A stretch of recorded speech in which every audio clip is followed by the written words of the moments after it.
Is that okay? Sure. Yeah, you're gonna be surprised. So we have started this thing called BeanBag Stories, Okay. where you have to Interesting. sit. What is this guy doing? Yeah, forget him. Okay. Okay, so you're gonna be sitting on the beanbag and we're gonna be asking you questions. Okay. Cool. And some of the questions you want to squeeze the beanbag a bit. Okay. Is that alright? Of course. Yeah, come on. When? Right now the beanbag is waiting for you. Okay. Cool. Let's go. You?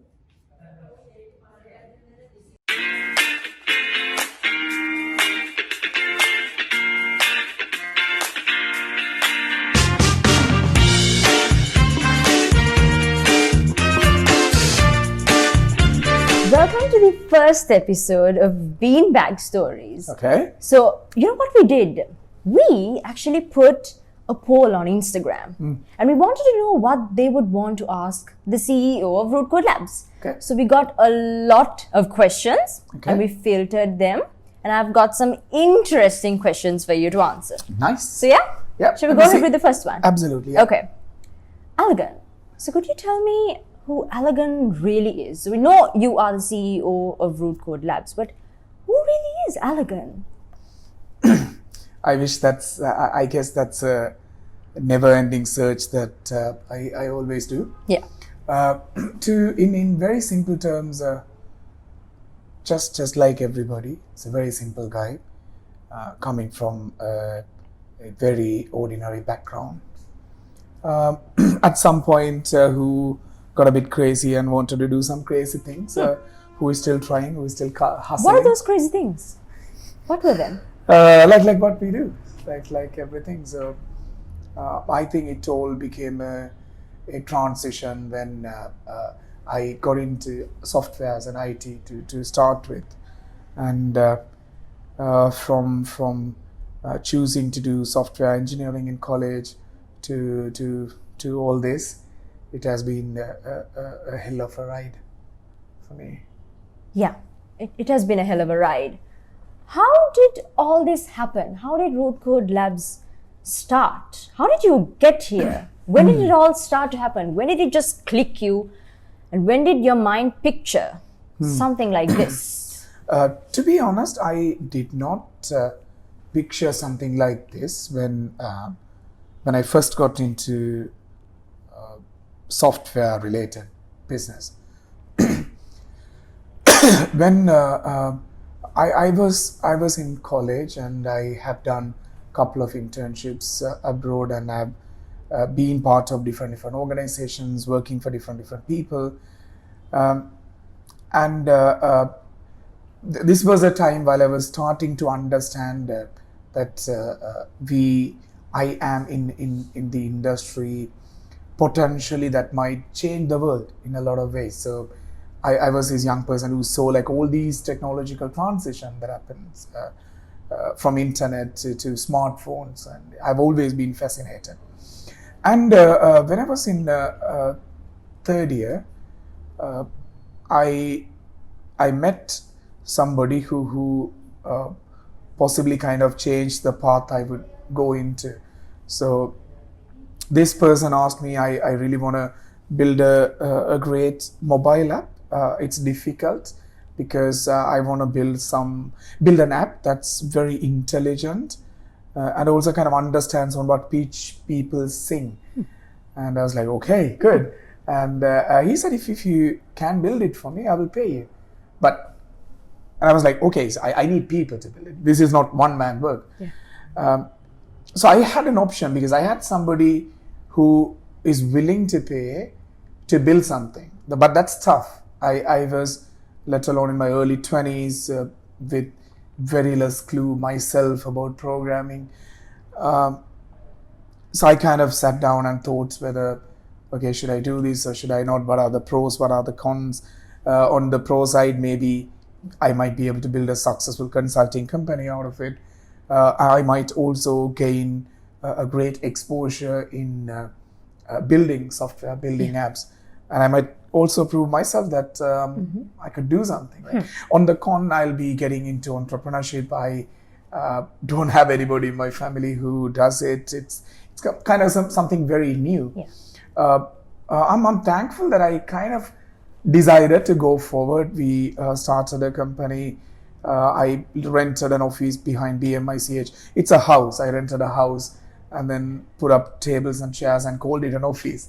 And then we started building the product. It was extremely tough. It wasn't easy. It kind of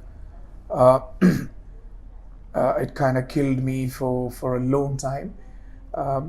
Learned a lot of things, starting from recruitment to product building to the complexity about technologies, and somehow managed to pull that off. That ended up Singify, ended up being nominated as the best app in Asia. That was later acquired. And yeah, so that's that. Then I got into other companies, Zero One Tech. We built great products, and then here we go, Rootcode Labs. It's kind of a longer journey. Yeah. From the house behind BMICH to this beautifully constructed, amazing place, Rootcode Labs, our office. How do you stay motivated, Alagan? You give us great motivation to do better in life. And how does it go with you? How do you stay motivated? I think it's one of the toughest things to do. Probably I might break it down into two things.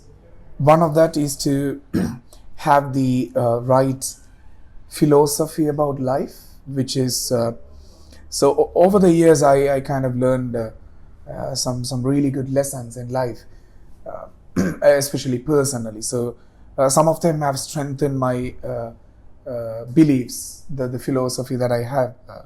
So one of that is like nothing really matters end of the day, right? Plus nobody's going to remember you unless you win, and pain is temporary. So when I start to look at things, because it's not like the goal is not to be happy all the time. The goal is not to inherently feel super motivated at all the time, because a lot of people mistake the differences between happiness and pleasure. Pleasure is easy. Pleasure can be bought easily. So staying motivated regardless of adversity is something that I have learned, and I'm still learning. So I look at everything in the philosophy. So when things do happen in very bad way, I've got hit really badly in many things. But when I always go back to my value system and realize my core philosophy, then it's easy for me to stay on track and stay motivated. So it's not like I'm motivated all the time. It's just that even when I'm not motivated, I do my best to get back on track and kind of be motivated. At the end of the day, I can't afford to be unmotivated. Yeah. So we've been having a lot of achievements through the year to 2019, and we've got a lot of goals and achievements, just like how we have it personally. What are the goals you have for our company? Oh, good. So Rootcode is something that's bigger than me. It's not me, or it's not us. It's something much bigger. Starting from the 6 sides of Rootcode that we always see in the hexagon. I see us with the rate of growth that we have and the customer satisfaction that we get to see. I see us becoming a very dominant player in the product engineering market, especially with our new development in other countries and continents. When the world is changing with technology, you need people to build the technology, and that's where Rootcode Labs come in. And over the years, with our experience, we have crafted the best methods to create things, create software. And we are kind of applying it back and giving value back to the ecosystem, starting from startups to enterprises. So So what I see is us becoming a very dominant player. Number one, that's for Rootcode Labs. I see us building the our enterprise arm, the product, which could potentially hit a million paying users.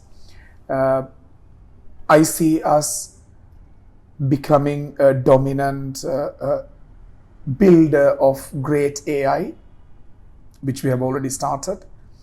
And I see us becoming as a dominant design consulting firm, our Rootcode Studio. And then I also see us getting into the investment side, where we reinvest back into startups. Even the product ideas our team is bringing up, so we would be investing and then taking it out. So it's kind of a really bigger dream than all of us, and that's what I'm dedicating my rest of my life for. Yeah, that sounds very interesting. So what we were speaking about was we've got the hexagon, and those each edge of it represents something. Yeah, so it's a huge, interesting goal and a great idea, and we've come a really long journey from 01 Tech to Rootcode Labs, and every single achievement that you've achieved. From all of them, what are the challenges that you faced? You know, the hard times, and how did you get out of them and smile back and look at it? It's very funny, not so funny back then though. I think for a startup, for any founder who is trying to do something out of their comfort zone, there's always a couple of standard dangers. One of the biggest danger is cash flow. Yeah. Especially when you start building a product and you start investing in people, you start focusing on the product, and then suddenly if cash flow gets affected somewhere, that pulls you down so bad. And especially in companies that are bootstrapped. So we are not a funded company. So this was built based on bootstrapping with our own loans and whatever that we have, and we kind of grew to where we are now. So cash flow was one of the biggest problems, and I also learned to respect cash flow while working on the complexity of products and solutions. Because if you don't have the cash flow to keep the business running, you are going to die regardless. Doesn't matter you're building a product that's $1 billion worth. If you don't have the cash flow to run, so I started to plan ahead. So that's something that started to help me. Plus, I also got my finances together very well with the rest of the investments that I put outside. I started to switch my hat from a CEO to an investor at times and put the money in the right places, which gives us return. So that's something that keeps running. And getting distracted is one of the biggest problems. Being a young founder with very less of trust even in myself, it used to be very hard. Trying to get things done and trying to stay motivated. So those are some of the very tough issues, and then technical challenges. Our industry keeps growing. Like my first product was built in pure Android, native Android and native iOS, in Objective-C on iOS. Then we moved to Swift on iOS. Then now we are on React Native. So how do you technically keep yourself updated is also one of the biggest challenges.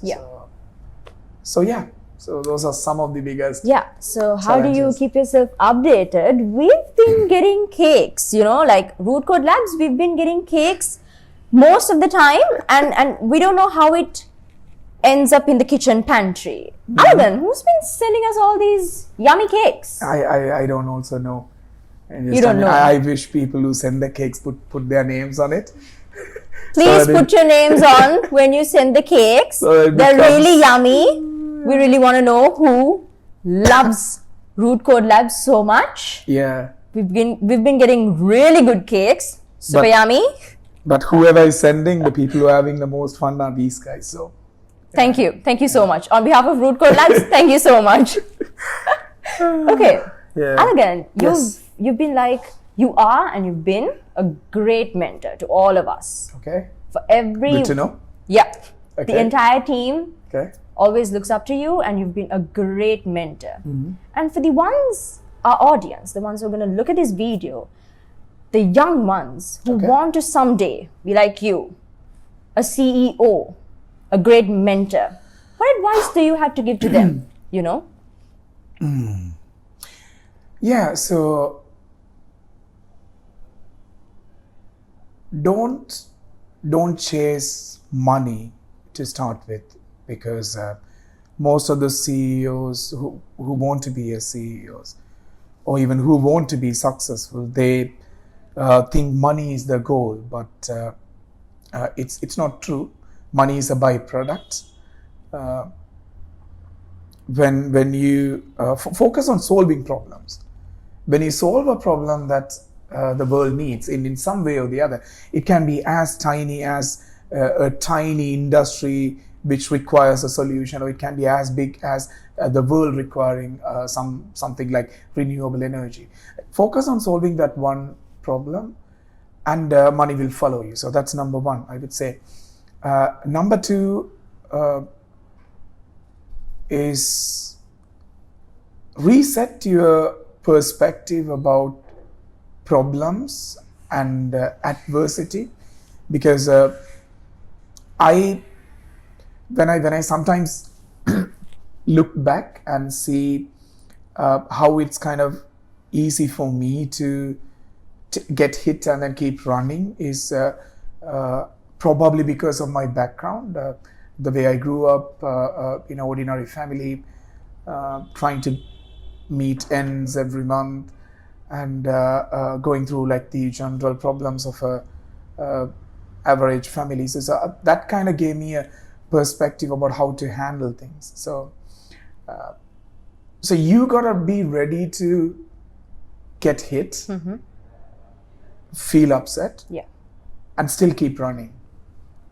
When we are young, that's kind of the biggest thing, because we always seek happiness, right? Like if you look at everybody, like seek happiness, do this, do that. True. But it's not going to be easy. It's not supposed to be easy, because if it's easy, everybody would do it. Yeah. I know somebody said it's just the process is hard to actually weed out the weak. So there's a reason for it. So be ready to face the problems, and kind of like don't get shocked when you get hit and then be like, oh my God, I didn't know, like I thought it was easy. No, it's not easy. It's not supposed to be easy. Number three is how bad you want it. So this is kind of a very common thing, like all the motivational speakers say too as well, because there's a clear difference between the things that we wish we had and the things that we want to happen. There's a clear difference, and we often don't understand that. Like, we all wish we are successful. We all wish we had this, we had that car, we had this house. But we do not necessarily put our mind and soul and sweat into that to actually redeem that.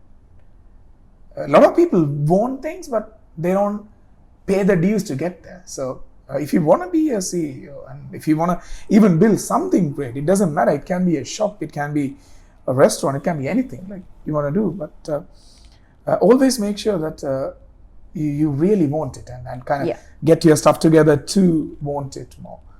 I think if you focus on those three, that would kind of give you a baseline to start off. And problems are going to be very different from each other. The problems that I faced in my journey would be very different from your journey. And you just got to be agile and improvise whenever it happens, and just focus on just keep moving. Yeah. That's great advice. That's amazing. So Alagan Mahalingam, CEO, founder of Rootcode Labs. Apart from all that, you know, CEO and managing the company, what are your hobbies? What are your interests outside this entire thing? Oh, nice. I used to play basketball. Basketball? Yes. Really? Yeah. So I used to enjoy it a lot. What happened now? Do you still play? Yeah, I haven't been doing it, to be honest, for a long time. In college times, especially, we used to do like every Saturday, Sundays, we used to always play starting from morning 5. Who's your favorite basketball probably player? Huh? Your favorite basketball player? LeBron James. Yeah, I love him. And it's all about being in touch in the game, right? So I'm out of touch. I suck at it now. I should probably get back onto that. So that's one thing I used to do. And I used to travel a lot. I mean, still I do, but my travel has become more from traveling for myself to traveling to work now. So I still try to keep like few days after meetings to kind of explore. So I love to go to different countries. And one of the things that excites me a lot is to go to the off-beaten paths and meet people. So most of the time I choose to go into villages that people don't usually go, travelers don't go, and try to stay with the locals in local houses, and probably cook with them, kind of, because sometimes we don't even, I think like it was the end of last year, I was in Himalayas, Nepal. Himalayas? Yes, I was close. He was in Himalayas. I was close to Himalayas. What were you doing in Himalayas? That's so I just took like a couple of days and went there, like sort of meditation and kind of rest. That's interesting. So what that ended up changing my perspective a lot, because I went as far as I can in the bus, and then from there we had to hike 2 hours to get to this village. This village is in the top of a mountain. 20 families live there. The village name is called Damdame. Damdame. Yeah. Okay. So they are like completely disconnected. So I found about them on internet, and I just went and knocked the door. They were generous enough to let me stay with them. I cooked with them. They are self-sustainable just because of the need. They don't, I mean, if they want to go to a shop to buy something, they have to walk 2 hours down the hill. Yeah. So I kind of learned the sustainability of, they grow their vegetables, they grow rice, they grow chickens, everything. So it's kind of beautiful. So yeah, so that's traveling kind of helps. I think, yeah, apart from that, I'm pretty boring. That's all I do. He's pretty boring apart from all that. He goes to Himalayas, but he's pretty boring. That's all I do. Okay. Alagan, tell me about the things that shaped your career, you know? Oh, that's a very deep question, because I think it all started with the people I got engaged with, starting with some of the people who helped me get into the industry, like to even to choose software engineering to study, like starting with those people, to the mentors I had during my internships. So my first internship was in Asian Institute of Technology, Geoinformatics Center, Thailand, and I was working under Professor Lal Samarakon, one of the people who ended up changing my life a lot. So those kind of people who kind of trusted me when I was very young. I was barely like 20, 21 at that time, and from those people to the other people that I worked with, to the University of Tokyo, Professor Mogi Sensei, who offered me to work with him during my undergraduate times, and the people I worked with during my Google Student Ambassadorship, to all the mentors that I had in the ecosystem. So they kind of helped me to realize certain things that I would have never realized otherwise. And that's probably kind of a major part of what took me here. Yeah. So yeah. Absolutely, I owe it to them. Yeah. So you've been traveling a lot. You've been going everywhere. You've been traveling, and he loves traveling so much. Okay. So 2020, which places are you going to touch in the globe this year? Yeah, so 2020, we anyway have a lot of business work to do. So I will definitely be flying to US, UK, and the rest of Europe. And for the first time, we might be getting into Africa. So that's I've never touched my foot in any part of the African continent. So that's going to be exciting. So I'm looking forward for that. And oh yeah, I always wanted to go to Russia. That's something I've never done. Russia and Mongolia, probably. Let's see. So That's nice. That's Yeah. nice. Yeah, that's Okay. super interesting. Alagan is a great cook. Since he's been doing his internship, he's been staying alone, and that's how he learned how to cook. And he's a great cook. We still haven't tried, but that's what he tells, that he's a great cook. I successfully made you guys believe I'm a great cook. So, what do you love cooking the most? You know, I think people enjoy my curries, especially. curries. Yeah, so starting with, like, for vegetarians, the soya meat curry, to even egg masala, people love it. Egg But it's kind of masala different on based on your taste. or an omelette. Egg masala curry. Okay. Yeah, so if you haven't tasted it, you are missing out a lot. You know, you should. Alagan, maybe one day you should actually bring homemade food for all of us. What do you guys think? Yeah? I'll consider. Yeah, Okay. definitely. Alagan, Rootcode Labs is amazing, and every one of us as a root coder loves it. What do you think it takes to become a root coder? Becoming a root coder is a privilege. At the same time, it comes with a lot of responsibilities. Because if you look at every one of the root coders that we have, everybody is exceptional in what they do. And you are potentially part of something much bigger in the future. So that's kind of exciting. So if you are somebody who gets excited to be a part of something that's much bigger in the future, then that's probably what it takes to be a root coder. But at the same time, you gotta be the best person to do what you do compared to anybody.